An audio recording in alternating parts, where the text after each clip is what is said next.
Are you constantly exhausted no matter how much sleep you get? Do you wake up feeling drained, rely on caffeine to push through the day, or hit an afternoon crash that leaves you struggling to focus? If so, you're not alone. Millions of people are dealing with unexplained fatigue, and the frustrating part, most doctors will tell you it's just normal or part of getting older. But I'm here to tell you it's not. In today's episode of Living a Full Life, we're uncovering the real reasons why you're tired all the time, and more importantly, how to fix it. We'll break down the hidden culprits behind chronic fatigue, from hormone imbalances and mitochondrial dysfunction to nutrition deficiencies, gut health issues, and even environmental toxins. I'll also share cutting edge research and real actionable strategies to help you reclaim your energy naturally without relying on caffeine for quick fixes that mask the problem, so you are ready to wake up feeling refreshed, power through your day with ease, and finally break free from the fatigue cycle. Stick around because this episode is going to change the way you think about energy. Last week, we went through hormone dysregulation. This week, it's a great follow up about chronic fatigue because that came up with cortisol, insulin, and the sex hormones. Chronic fatigue isn't just about being tired, it's a signal that something deeper is off in the body. The root cause of chronic fatigue, the latest research, and real strategies to restore your energy naturally is how we're going to uncover this. So, what is chronic fatigue? More than just tiredness, it persists, it's debilitating, it's exhaustive, and that doesn't improve with rest. The CDC defines chronic fatigue syndrome as a long-term illness affecting multiple body systems. Studies show mitochondrial dysfunction plays a key role as well. And the most common symptoms that people have of chronic fatigue is brain fog, muscle weakness, unfresh sleep, dizziness, and immune dysfunctions. It's often misdiagnosed as depression or burnout. So chronic fatigue takes time to develop, and as it develops over time, it dismantles the hormone system. But there are a few hidden causes to chronic fatigue that if we uncover, that will give you power to help get through it if you're dealing with it or if you know someone that's dealing with it. The first one is mitochondrial dysfunction. Your cells can't produce enough energy. The science behind this is that the mitochondria are the powerhouses of our cell. Research shows that people with chronic fatigue have impaired mitochondrial function. And this is from the Internal Journal of Clinical and Experimental Medicine from 2009. And how to fix it is we need to increase coenzyme Q10 management, magnesium, B vitamins, and even use L-carnitine amino acid. Cold exposure and exercise enhance mitochondrial biogenesis. So let's dive into mitochondria a little bit here and what we can do. We want to stimulate its production. Mitochondria produce something called ATP, adenosine triphosphate. It's the energy source of every cell.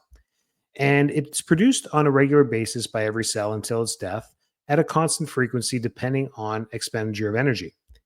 And what we can do through science, through light therapy, and we use things like class 4 lasers, red light therapy, blue light, UV, different things that can stimulate the mitochondrial of each cell to produce more ATP, which gives the cell more energy and therefore does things more efficiently.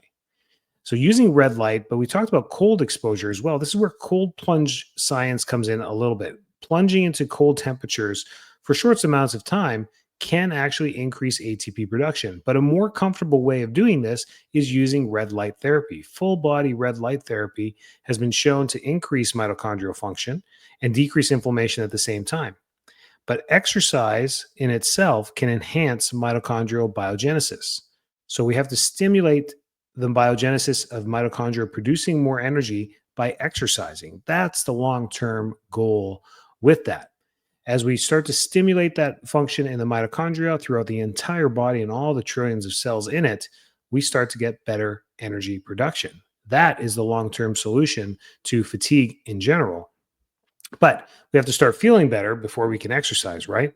And cold exposure and cold plunges are maybe quick little fixes, but you can't sit in a cold plunge all day. And the effects of the cold plunge only last a few minutes and then start to plateau. So it's that initial effect of the cold plunge and decreasing our body temperature that inspires and increases mitochondrial production. And that's where you get those scientific events from the blood tests that are done at that time in those moments, but it plateaus after a certain amount of time, just like red light therapy. As soon as our body and our cells absorb a maximum dosage of light that it can, it saturates the cell and there can't be any more light exposure. So same thing with that. Number two is hormone imbalances. We talked about this last week. Listen to that podcast. Low thyroid and cortisol dysregulation leads to chronic fatigue, leads to fatigue in general. Adrenal dysfunction leads to erratic cortisol levels, affecting energy regulation. Hypothyroidism is a leading but often overlooked cause of fatigue. These are the two things with the hormones as far as cortisol from the adrenals and the thyroid with hypothyroidism that lead to fatigue. So how do we stimulate this? How do we fix it? We need to support adrenal function with adaptogens. Adaptogens. We brought up ashwagandha last time and rhodiola. These are great herbs that you can add and tinctures that you can add to your diet as supplements to help support the adrenals and the thyroid. We want to optimize thyroid with iodine, selenium, and zinc through our diet. This is what we have to make sure we have a steady diet of good quantities of iodine, selenium, and zinc. And this comes through red meat, fish, shrimp, and leafy green vegetables. So we want to have that on a daily basis, a well-balanced diet. Then we want to have some doctor supervision if we do run into hypothyroidism to make sure that we are triggering that from a medical perspective to balance the blood levels of this to help us overall with the fatigue. I mean, we can't deviate around that. That is just that's just the way it works. Then we get into blood sugar dysregulation.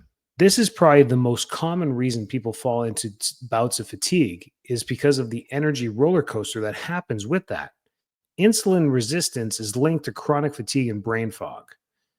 So we got to fix this by eating a protein and healthy fat diet, especially starting off the day with our first meal and not absorbing sugar first thing in the morning. The American diet has not taught our children or ourselves very well about how to start our days with a healthy meal. And we got to change that entire philosophy around breakfast to be heavily dense in protein and healthy fats like eggs, meat, and lower in carbs. And then, of course, avoid processed sugars and refined carbs. Muffins, waffles, pancakes, cereal, all these things are not a good way to start the day and can dysregulate the entire cortisol balance in the body and spike blood sugar, and which leads to an increase in insulin production, which makes us more tired. Gut health and microbiome imbalance. We had a great series of podcasts probably 4 or 5 weeks ago on the biome. And the science behind it is that chronic fatigue patients often have gut dysbiosis and leaky gut syndrome. So what we need to do is replenish the biome as vastly as we possibly can. And that's going to be by eating fermented foods like kimchi, sauerkraut, dill pickle, these types of things that are fermented to get a pre and postbiotic for our gut, and then take prebiotics and probiotics to restore gut bacteria and cycling through these. The best way is to choose a probiotic, finish it, give yourself a 2-month break between the next probiotic, and cycle every 2 months with different probiotics to help build the flora back.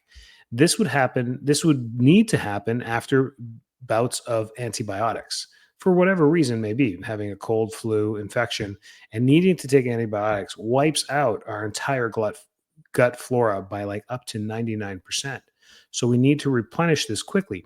It happens quickly through a normal diet. The flora will come back. However, we won't get them in balance easily, and over long periods of time of imbalanced gut flora can lead to fatigue. Fatigue is more of a symptom of leaky gut syndrome and dysbiosis of the gut. So that will happen over time. But having a healthy gut is step one for minimizing fatigue. So go back to those podcasts as well. And lastly, the environmental toxins. These are the hidden energy drain that we do to ourselves every single day. Heavy metals like mercury and lead, mold toxins, pesticides, herbicides can disrupt energy metabolism within the body.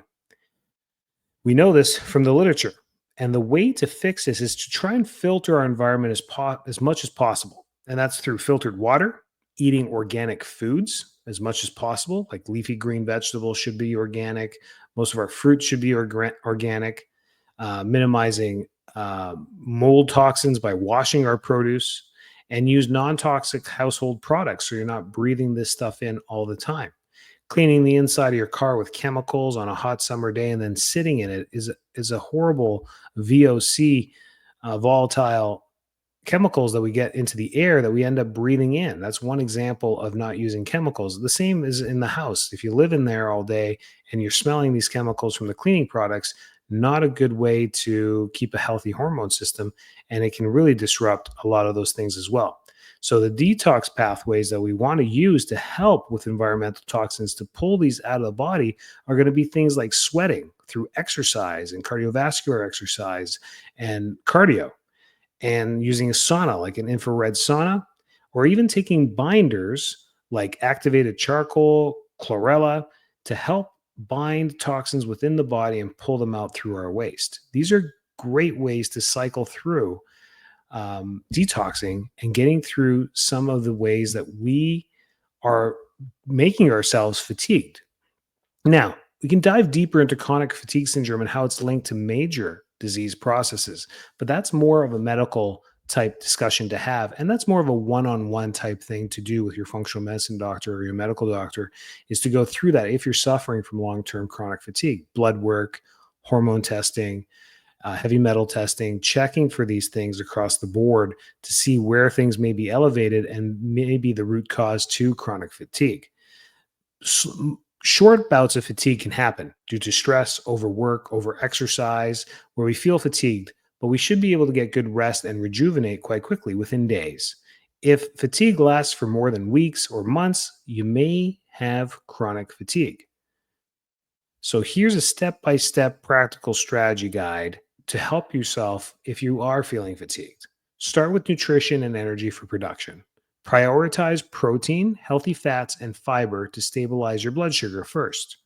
Then increase mitochondrial supportive foods like grass fed beef, wild caught salmon, leafy greens, berries, and then eliminate inflammatory foods, especially gluten, processed sugars, and vegetable oils.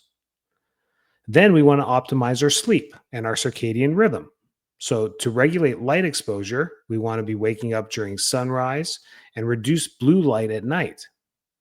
We want to use magnesium glycinate, glycine, tart cherry extract as great foods and supplements to help regulate mitochondrial production, but also um, dopamine and serotonin. I'm not getting the right word here. It'll come back to me. Deep sleep protocols as well. No eating 3 hours before bed, blackout curtains in the room, and consistent sleep schedules.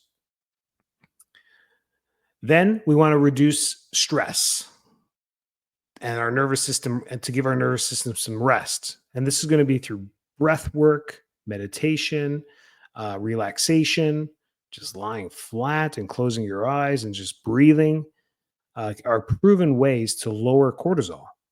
Cold therapy and heat therapy. We talked about both. Sauna detoxes, cold showers to boost mitochondrial production, grounding and nature exposure, just walking in the grass barefoot has a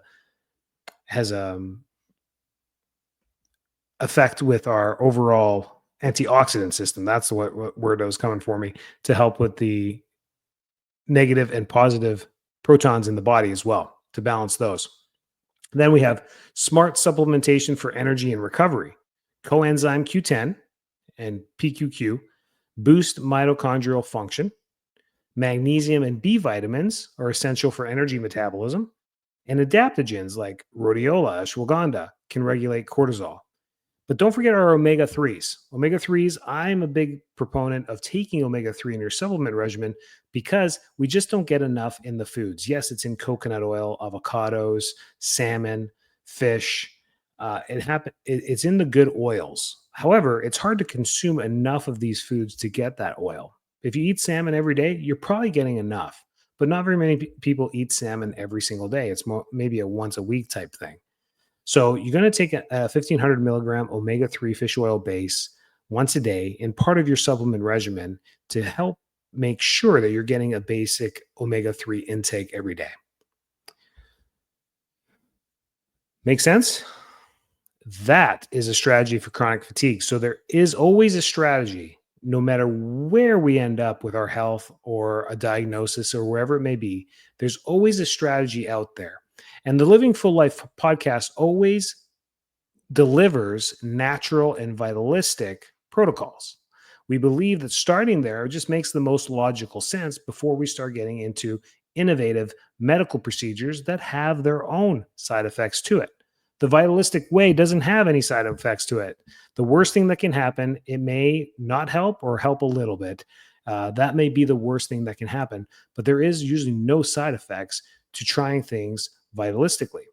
We just don't want to be ignorant to pathology and ignore it. If there is something happening pathologically, like leukemia, cancer, things that are happening underneath that we may have not been detected yet, we want to make sure we're doing our yearly wellness checks, getting our heavy metals tested maybe every 5 years to make sure that we're not being exposed to any environmental toxins, and wellness checks with blood work and scans, mammography, x-rays, MRIs. These things can all look inside the body to detect pathologies as well. So these are not things we want to avoid, but use them strategically in our overall health and wellness. If you have any questions or any direct topics that you want us to work on, reach out to info@fulllifetampa.com. We love answering questions. Stay well, stay healthy, and take care.